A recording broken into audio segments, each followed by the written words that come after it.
most of the database support for the concurrent transactions. Okay, now while performing these parallel transactions, database कैसे control करता है कि दो transactions में conflict ना हो. These techniques we are going to discuss in this video. In multi-programming transaction environment, you have to make sure that you have a proper control on concurrency of the transactions. So अगर आपके multiple transactions साथ में चल रहे हैं and if they are referring to the same resources, how to handle this particular situations that needs to be addressed. So we do have concurrency control protocols developed in DBMS system to ensure atomicity, isolation and serializability of the concurrent transactions. So we should not ignore those asset properties. Okay, our protocols are there which are going to help us to maintain those properties. There are three methods for the concurrency control. These are the major ones which are followed into most of the databases. First one is locking method, second one is timestamp method, and third one is optimistic method. When you refer to the locking method, as the name indicates, we are going to put lock. Okay. Now in general, आप lock क्यों use करते हो? To secure something, correct? घर से बाहर जाते हुए आप ताला लगाते हो. क्यों लगाते हो? कि आपके घर में कोई एंटर ना कर पाए. आपके कबर्ड को आप ताला लगाते हो because you don't want anybody else to use that cupboard, or you don't want anybody to open it and see the things which are there inside your cupboard. Phone पे लॉक लगाते हो. Why do you need that lock? चलो, tell me one thing, how many of you have shared your pin with your parents?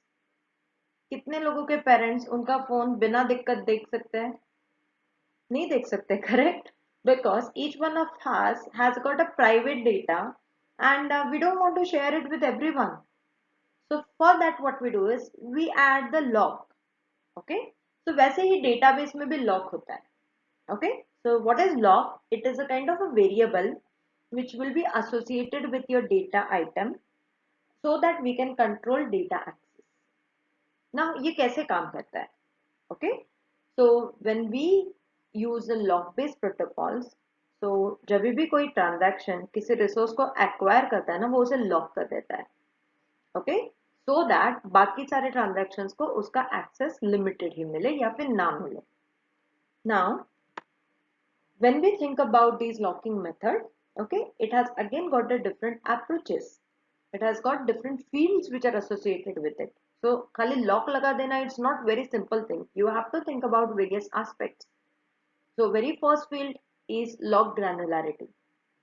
आपका जो data item, जैसे मैंने Scott employ की salary को अपडेट किया. ओके, अभी उस रिकॉर्ड को लॉक करने के लिए मुझे क्या क्या लॉक करना पड़ेगा? So I have to define that granularity. क्योंकि ultimately your data, you're saying that for you it is stored within a table. Okay. So जब भी आपका transaction उस data को update कर रहा है या फिर उस data से कुछ value read कर रहा है, you don't want that somebody should drop that particular thing, correct? You don't want something to happen. So आप लोगों को lock लगाने पड़ेंगे. So in such a cases, what happens is when you say lock, I am using this particular resource. So बाकी के transactions को वो message जाएगा. There is someone who is using this. You should not perform this operation. So आपका record के ऊपर lock लगेगा, फिर आपके table के ऊपर, file के ऊपर, जिस file में ये record store है, database के level के ऊपर लगेगा. So there are granularities which we need to define. कौन से type का lock लगाना है? You also have to be specific with that. And then what happens if deadlock occurs? So we have to consider all these three things. Alternate to log-based protocol is a timestamp-based protocols. Okay, as the name indicates, we are going to make use of timestamp to perform the concurrency control. Now, this particular protocol suggests us to make use of timestamp, that is your system time, or you can create your own logical counter which you have to maintain. Okay, ऐसे ही नहीं होता कि counter declare करके you रख दो और वो automatically increment होगा. No, you have to maintain your counter as a timestamp. So better option is always to use a timestamp itself, but again it differs for the system by system. अभी ये protocol क्या suggest करता है? जहां पे भी कहीं पे conflict आने की possibility होती है ना transactions में, it takes help of a time.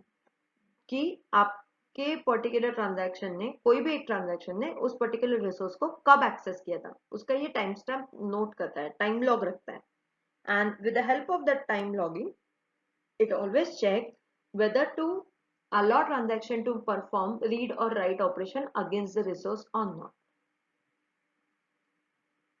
So जब भी आपका कोई ट्रांजैक्शन स्टार्ट होता है, ओके, तो whenever any transaction is initiated, उस पर्टिकुलर टाइम को रिकॉर्ड किया जाता है. ओके, सो सपोज मैंने T1 स्टार्ट किया, तो T1 का टाइम स्टैम्प क्या होगा, करंट सिस्टम टाइम जो होगा अभी का वो.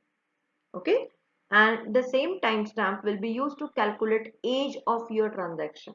तो आपकी सिस्टम में timestamp की हेल्प से आप चेक कर सकते हो कि आपका ट्रांजैक्शन कितने टाइम तक सिस्टम में है और उसका एजिंग क्या है. Optimistic method for concurrency control. So it is quite different than the timestamp based protocol or locking protocol, because this particular method assumes that your conflicts are rare. Okay, and it is going to let your transaction to run till the completion.